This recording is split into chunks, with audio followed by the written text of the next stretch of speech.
let's get you a little more perspective on that story. I'm joined in our Nairobi studios by lawyer and senator for Mombasa County, Hassan Omar. Welcome to Africa Live. Thank you very much. Now, looking at the ruling by the High Court, how was its decision to suspend some of the clauses of that anti-terror bill? How significant is that? It's actually called the Security Laws Amendment Bill. I think it's significant in terms of the protection of the Bill of Rights. It's an extremely funny subject from a country that has suffered almost 50 years of repression. And this is a new constitutional order that we are trying to implement. And immediately the Jubilee government comes into power, it says actually it's the democracy and the human rights that are a problem. And I think this is an argument from all countries that want to tend towards despotism, to always blame human rights and for incompetence, their ethnic structure and arrangement, their lack of strategy. It's all lumped into it's all blamed on human rights. And I think the High Court made it very clear that this is a false perception. They quoted authorities from across the world, of the Commonwealth in particular, India.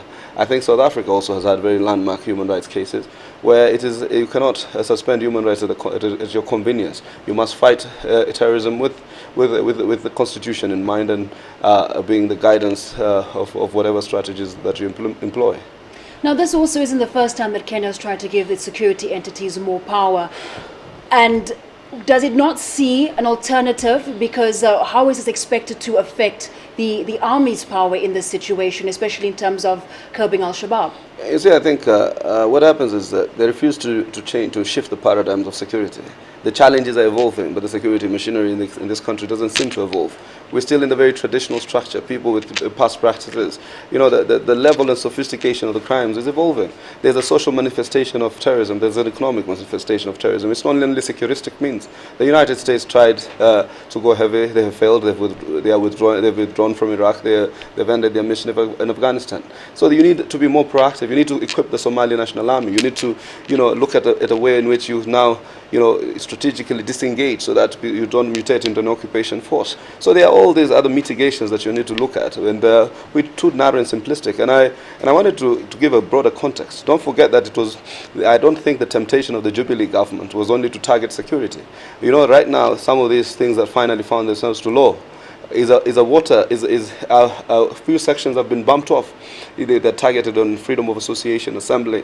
So by the time the bill went through Parliament, a lot of public pressure had been vented into it, so that certain other sections were dropped off. So the intention of the Jubilee government was to roll back the freedoms. It was, but by covering under the disguise of fear and security. Security has always been the convenience for despots to undermine human rights and democracy.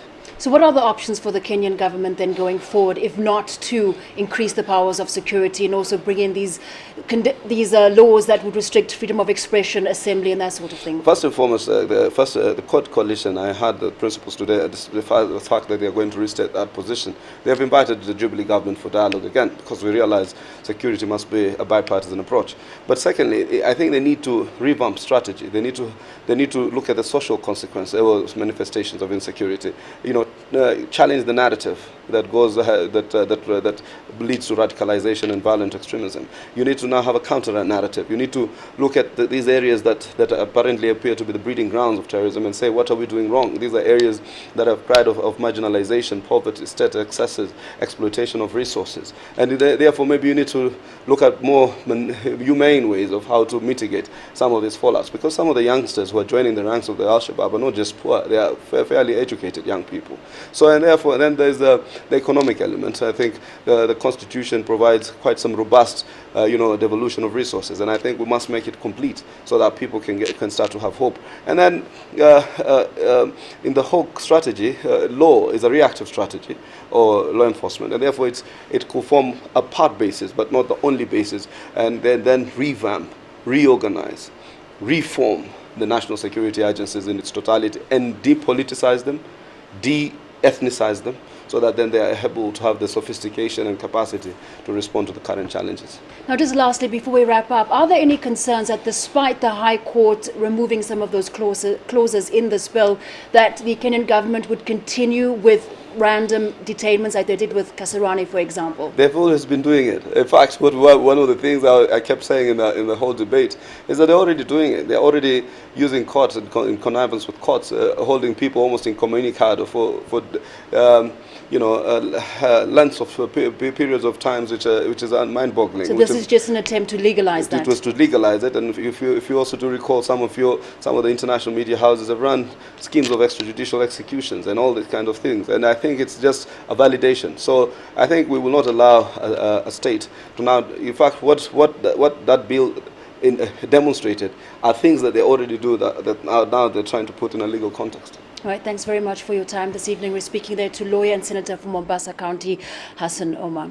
Now, as we saw there, Al-Shabaab is the biggest concern to Kenya's security. Suspected militants from the group launched an attack against Kenyan forces near the coastal town of Lamu late Thursday. Kenya's army says it killed 3 of those militants. There are concerns that the militants are using the nearby Boni forest to sneak into Kenya and that they're planning more attacks. There have also been several suspected Al-Shabaab attacks in Somalia too. A car bomb's gone off in Mogadishu, killing the driver. The suspected militants also targeted a school in the semi-autonomous region of Puntland. At least 1 person was killed and several injured. There have also been reports of an attack in the town of Baidoa in which 5 Somali soldiers were killed.